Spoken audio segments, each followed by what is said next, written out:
ಎಲ್ಲರಿಗೂ ನನ್ನ ನಮಸ್ಕಾರಗಳು. ಆ, ನಾವೇನು ಇದು ಒಂದು ಹೊಸ ಪ್ರಯತ್ನ, ಅಂದರೆ ಮೊದಲ ಪ್ರಯತ್ನ. ಯಾಕೆಂದರೆ ಬಹಳಷ್ಟು ಕತೆ ಕವನಗಳಿಗೆ ವಾಯ್ಸನ್ನು ಕೊಟ್ಟಿದ್ದೇನೆ. ಆದರೆ ಇದು ಮೊದಲ ಬಾರಿಗೆ ಒಂದು ನಾಟಕ, ಅದು ನನಗೆ ಒಂದು ಆ, ಒಂದು ಐತಿಹಾಸಿಕ ನಾಟಕ ಆಗಿರ್ಬೋದು, ಅಥವಾ ಏನು ಪೌರಾಣಿಕ ಒಂದು ನಾಟಕ ಆಗಿರ್ಬೋದು, ಅದಕ್ಕೆ ವಾಯ್ಸನ್ನು ಕೊಡಬೇಕು ಅಂತ ಹೇಳಿಬಿಟ್ಟು ಬಹಳ ಇಷ್ಟ ಇತ್ತು. ಅಂತಹ ಒಂದು ಸಂದರ್ಭದಲ್ಲಿ ನನ್ನ ಗೆಳೆಯ ಜೀವನ್ ಪಿಂಟರ್ ಕೇಳಿದಾಗ ಅವರು ಅಗ್ನಿವರ್ಣ ಅನ್ನುವಂತಹ ಒಂದು ನಾಟಕದ ಸ್ಕ್ರಿಪ್ಟನ್ನು ಕೂಡ ಕಳಿಸಿದ್ದಾರೆ. ಈ ಒಂದು ನಾಟಕದ ರಚನೆ ಮಾಡಿದ್ದು ಎಚ್.ಎಸ್. ವೆಂಕಟೇಶ ಮೂರ್ತಿ ಅವರು. ಹಾಗಾಗಿ ಈ ಒಂದು ನಾಟಕದ ಪ್ರಾರಂಭಕ್ಕಿಂತ ಮುನ್ನ ಜೀವನ್ ಪಿಂಟೋ ಅವ್ರ ಬಗ್ಗೆ ಹೇಳಲೇಬೇಕಾಗ್ತದೆ. ಜೀವನ್ ಪಿಂಟೋ ರಂಗಭೂಮಿಯಲ್ಲಿ ಸಾಕಷ್ಟು ಒಳ್ಳೆಯ ಕೆಲಸಗಳನ್ನು ಮಾಡಿದ್ದಾನೆ. ಇನ್ನು ನಂತರದಲ್ಲೂ ಇನ್ನೂ ಮಾಡ್ತಾ ಇದ್ದಾರೆ ಕೆಲಸಗಳನ್ನು. ಅವನು ನಾನು ಅಲೋಸಿಯಸ್ ಡಿಗ್ರಿ ಕಾಲೇಜಿನಲ್ಲಿ ಇರುವಾಗ ಅದು ಫ್ರೆಂಡ್ಶಿಪ್ ಆಗಿದ್ದು. ಸೊ ಇದೀಗ ಈ ಒಂದು ಅಗ್ನಿವರ್ಣ ನಾಟಕ ಪ್ರಾರಂಭ ಆಗ್ತಾ ಇದೆ. ದೃಶ್ಯ 1. ನಾಂದಿ ಮುಗಿದ ಮೇಲೆ ಮೇಳದವರು ಕುಣಿಯುತ್ತಾ ರಂಗದ ಮಧ್ಯಭಾಗಕ್ಕೆ ಬರುತ್ತಾರೆ. ಅವರ ಉಡುಪು ನೋಡಿದರೆ ಅವರು ಅಂಬಿಗರೆಂಬುದು ಸ್ಪಷ್ಟವಾಗುತ್ತದೆ.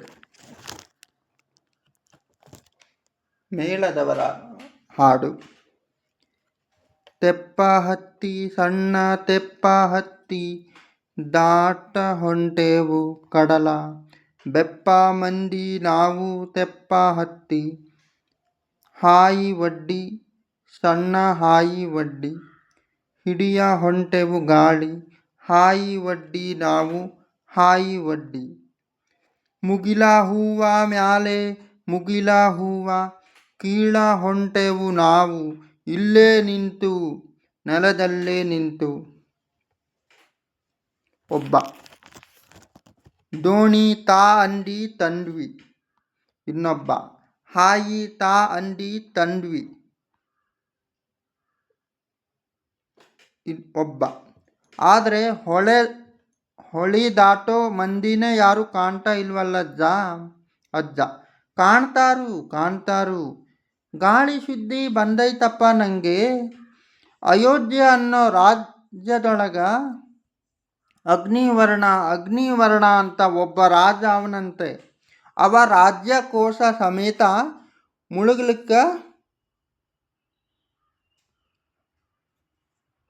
ಹತ್ಯಾನಂತೆ. ಮುಳುಗೋ ಮಂದಿನ ಜುಟ್ಟು ಹಿಡಿದೆತ್ತಿ ದಂಡೆ ಮುಟ್ಸದ ನಮ್ಮ ಧರ್ಮ ಐತಿ. ಅದಕ್ಕ ನಾನೀಗ ಅವನ್ ತಾವು ಹೋಗ್ಬೇಕಾಗೈತಿ ನೋಡು. ಇನ್ನೊಬ್ಬ: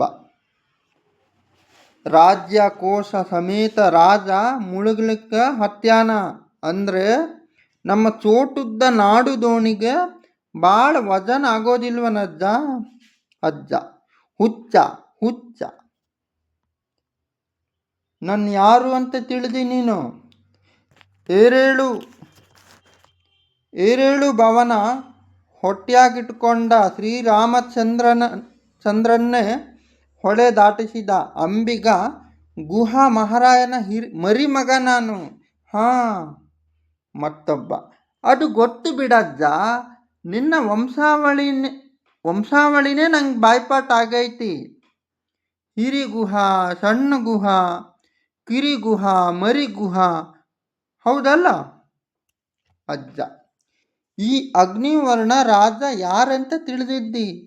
ರಾಮನ್ ಮಗ, ಕುಶನ್ ಮಗ, ಸುದರ್ಶನ ರಾಜನ್ ಮಗನ ಈ ಅಗ್ನಿವರ್ಣ. ಒಬ್ಬ: ಆದ್ರೆ ಆ ಅಯೋಧ್ಯ ಭಾಳ ದೂರ ಐತಲ್ಲಪ್ಪ ಅಜ್ಜ. ಅಜ್ಜ: ಕಾಲಿಗೆ ದೂರ ಆದ್ರ ನೀರಿಗೆ ದೂರನೆನ್ಲ. ಹಿಂಗ ಈ ನದಿಗುಂಟ ಹೋದ್ರೆ ಅಯೋಧ್ಯಕ್ಕ ಹೋಗಿವಿ. ಇನ್ನೊಬ್ಬ, ನದಿ ಹಿಂಗ ಹರಿತೈತಿ, ನೀನು ಹಿಂಗ ಹೋಗ್ಬೇಕು ಅಂತಿ. ಅಜ್ಜ, ಗಾಳಿ ಒಂದು ಕೃಪಾ ಮಾಡಿದ್ರೆ ನದಿ ಮೂಲಕ್ಕೂ ಹೋದೆವು.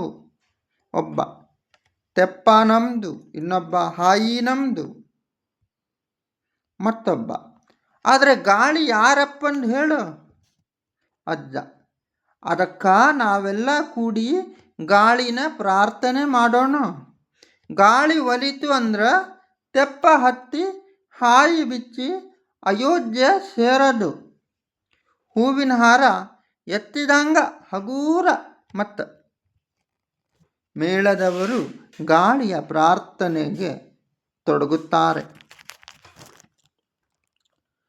ಶರಣೆಂಬಯ್ಯ ಮುಗಿಯುತ್ತಾ ಕೈಯ, ಮೂಡಲ ಸೀಮೆಯ ಒಡೆಯ, ಹೊಳೆಯಿರಲಿ ಅಡ್ಡ ಮುಗಿಲುದ್ದ ಗುಡ್ಡ, ದಾಟಿ ಬಾ ಎಲ್ಲ ತಡೆಯ, ಮುಗಿಲ ಮ್ಯಾಲೋಟ ಮಿಂಚ ಕಣ್ಣೋಟ, ಗಿಮಿದಿರುಗಿ ಬಾರಯ್ಯ ಇತ್ತ, ಮೈ ತುಂಬ ಗಂಧ ಯಾವ ಹೂವಿಂದ, ಹೇಳಯ್ಯ ನಿನಗಾರ ಗೊತ್ತ, ಯುಗ ಯುಗದ ಉಸಿರ ಸಾವಿರ ಹೆಸರ, ಕತಿಯುಂಟು ಬಿಡಿಸಿದೆ ಕುಸರ, ಹಾಯಿಸೋ ನೀನು ನಮ್ಮೊಳಗನು ಯಾವುದೋ ಸೀಮೆಯ ಉಸಿರ, ತಾರಣ್ಣ ಜೊತೆಗೆ ಇಂದಿನ ವ್ಯತೆಗೆ ಕಾಡುವ ಒಳ್ಳೆಯ ಕನಸ, ನೀನೇ ಸಂಜೀವ ದೇವರ ದೇವ, ತೋರಣ್ಣ ಒಳ್ಳೆ ಮಾಯ ಮನಸ. ಹಾಡು ನೃತ್ಯ ನಡೆದಿರುವಂತೆ ಗಾಳಿ ಬೀಸತೊಡಗುತ್ತದೆ. ಗಾಳಿಯ ಪರಿಣಾಮ ಅಭಿನಯದ ಮೂಲಕ ಸೂಚಿತವಾಗುತ್ತದೆ. ಗಾಳಿಯಲ್ಲಿ ತೂರಿಕೊಂಡು 3 ಕನಸುಗಳು ಬರುತ್ತವೆ.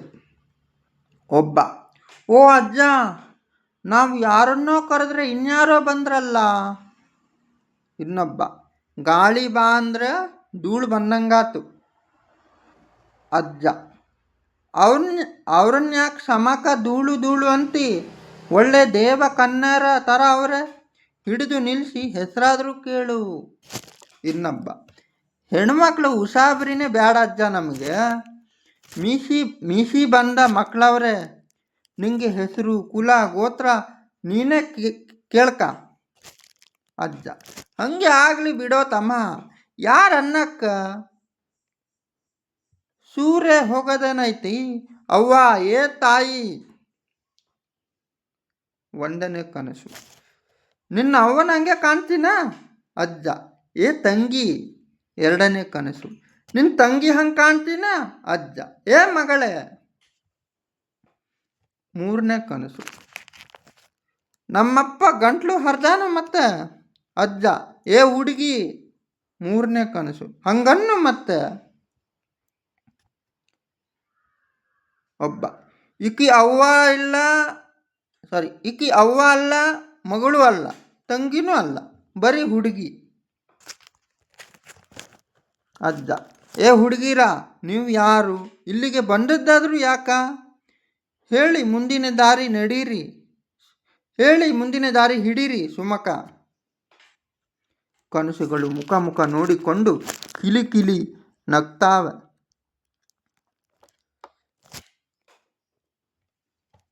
1ನೇ ಕನಸು, ನಾವು ಯಾರು ಅಂತ ಹೇಳಬೇಕು. ಉಳಿದ ಕನಸುಗಳ ಕಡೆಗೆ ತಿರುಗಿ ಹೇಳೋಣ. ಅಜ್ಜ, ನೀವು ಹೇಳ್ದ ಇದ್ರೆ ನಿಮಗೆ ತಿಳಿಯೋದಾದ್ರೆ ಹೆಂಗೆ. 1ನೇ ಕನಸು, ಹಂಗಾದ್ರೆ ಕೇಳ್ರಲ್ಲ ಮತ್ತೆ.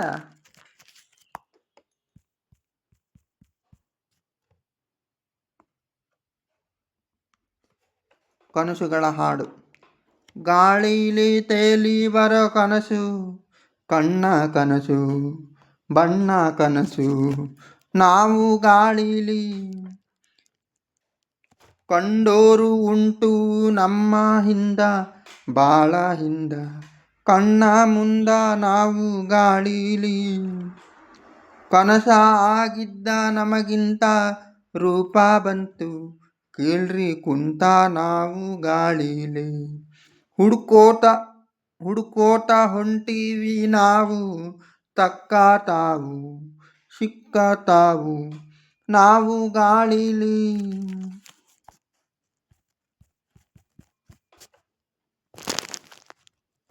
ಅಜ್ಜ: ಹಂಗನ್ನಿ ಮತ್ತೆ ತಮ್ಮ, ಇವು ಕನಸುಗಳು ಕಂಡ್ರಲೇ. ಒಬ್ಬ: ಯಾವ ಗೋಳು? ಇನ್ನೊಬ್ಬ: ಕನಸುಗಳು.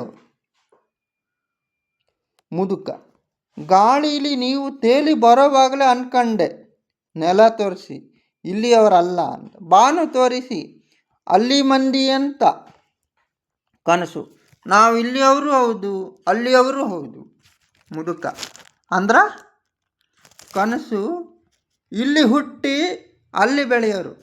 ಒಂದು ಕನಸು: ನಾನು ರಾಜ ದಿಲೀಪನ ಕನಸು.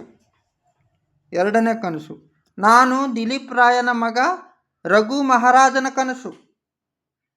ಮೂರನೇ ಕನಸು: ನಾನು ರಘು ಮಹಾರಾಜನ ಮಗ ಆಜ ಮಹಾರಾಜನ ಕನಸು.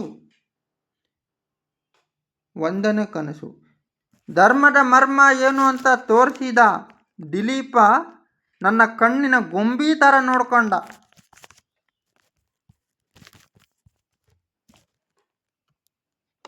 ಎರಡನೇ ಕನಸು: ಅರ್ಥದ ಅರ್ಥ ಏನು ಅಂತ ತೋರಿಸಿದ ರಘು ನನ್ನ ಕರುಳಿನ ಕೂಸಿನ ಥರ ನೋಡ್ಕೊಂಡ. ಮೂರನೇ ಕನಸು: ಕಾಮದ ನೇಮ ಏನು ಅಂತ ತೋರಿಸಿದ ಅಜ್ಜ ನನ್ನ ಎದಿ ಪದಕ ಥರ ನೋಡ್ಕೊಂಡ. ಮುದುಕ: ಕಣ್ಣಿನ ಗೊಂಬಿ ಥರ ನೋಡ್ಕೊಂಡ ದಿಲೀಪ್ ರಾಯ, ಕರುಳು ಕೂಸಿನ ಥರ ನೋಡ್ಕೊಂಡ ರಘುರಾಮ, ಎದಿ ಪದಕ ಥರ ನೋಡ್ಕೊಂಡ ಅಜ್ಜರಾಯರನ್ನ ಬಿಟ್ಟು ಗಾಳಿ ಜೋಡಿ ಧೂಳಿನಾಗ ಇಲ್ಲಿಗೆ ಯಾಕವ್ವ ಬಂದ್ರಿ? ಕನಸು ಒಂದು: ಅವರು ಇರೋ ಗಂಟ ನಾವು ಅವರು ಕೂಡ ಇದ್ವಿ, ಅವ್ರು ಹೋದ ಮೇಲೆ ನಾವಾದರೂ ಏನು ಮಾಡಂಗೈತೆ? ಎರಡನೇ ಕನಸು: ಗಾಳಿಯೊಳಗೆ ಗಾಳಿ ಥರ ಅಲಿದ್ವಿ. ಮೂರನೇ ಕನಸು: ಕನಸು ಕಾಣೋರು ಯಾರ್ಯಾರ ಕಂಡಾರ ಅಂತ ಕಂಡ್ಕೊಂಡು ಮನೆ ಹೊಕ್ಕು ಹೊರಗೆ ಬಂದ್ವಿ. ಒಂದನೇ ಕನಸು: ನಿದ್ದೆ ಹೊಡೆಯೋರು ಸಿಕ್ಕರೆ ಶಿವಾಯಿ, ಕನಸು ಕಾಣೋ ಮಂದಿ ಕಾಣದೆ ಹೋದರು. ಮುದುಕ: ಶಿವ ಶಿವ, ಮುಂದೇನಾಯ್ತವ ಮತ್ತೆ? ಒಂದನೇ ಕನಸು: ಮುಂದೆ ರಘುವಿನ ಮಂಥನದೊಳಗ ರಾಮ ಅನ್ನೋನೊಬ್ಬ ಹುಟ್ಟಿದ. ಮುದುಕ: ಗೊತ್ಬಿಡು ಅವ. ಒಂದು ಕನಸು: ನೀ ರಾಮನನ್ನ ಬಲ್ಲೆ? ಮುದುಕ: ನಮ್ಮ ಮುತ್ತಾತ ಗುಹಾ ಮಹಾರಾಯ ಭಾಳ ದೊಡ್ಡ ಅಂಬಿಗ ಬಿಡು.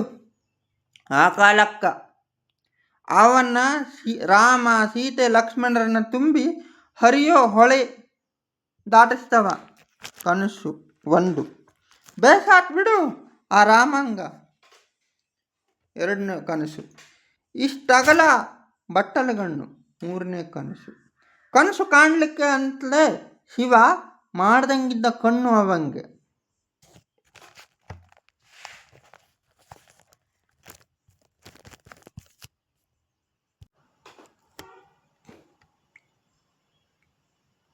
ಕನಸು ಒಂದು: ನಮಗವ ಒಂದು ನೆಲಿ ಕೊಟ್ಟ ನೋಡು, ನಾನಂತೂ ಅವ ತಾಯಿ ಕೌಶಲ್ಯ ಥರ ನೋಡ್ಕೊಂಡ. ಕನಸು ಎರಡು: ನನ್ನವ್ವ ತಮ್ಮ ಲಕ್ಷ್ಮಣನ ಥರ ನೋಡ್ಕೊಂಡ.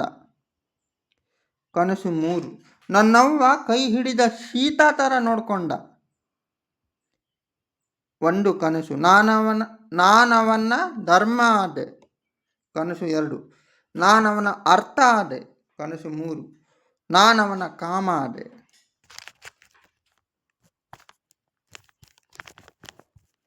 ಸೊ ಇಲ್ಲಿಗೆ ಒಂದು ನಾಟಕವನ್ನು ಓದುವಂತಹ ಒಂದು ಸಣ್ಣ ಪ್ರಯತ್ನ. ಇಲ್ಲಿ ಯಾವುದಾದ್ರು ಒಂದು ತಪ್ಪುಗಳಾಗಿದ್ದರೆ ಅದನ್ನು ಸರಿಪಡಿಸಲಿಕ್ಕೆ ಏನಾದರೂ ಸಲಹೆಗಳಿದ್ದರೆ ಕೊಡಿ. ಇದು ನಾನು ಮೊಟ್ಟ ಮೊದಲ ಬಾರಿಗೆ ಒಂದು ನಾಟಕವನ್ನು ಓದುವಂತಹ ಒಂದು ಪ್ರಯತ್ನಕ್ಕೆ ಕೈ ಹಾಕಿದ್ದು. ಕೇಳುಗರಿಗೆ ಧನ್ಯವಾದಗಳು. ಧ್ವನಿ ಶಶಾಂಕನ್ ಉದಧರ್ಮಠ.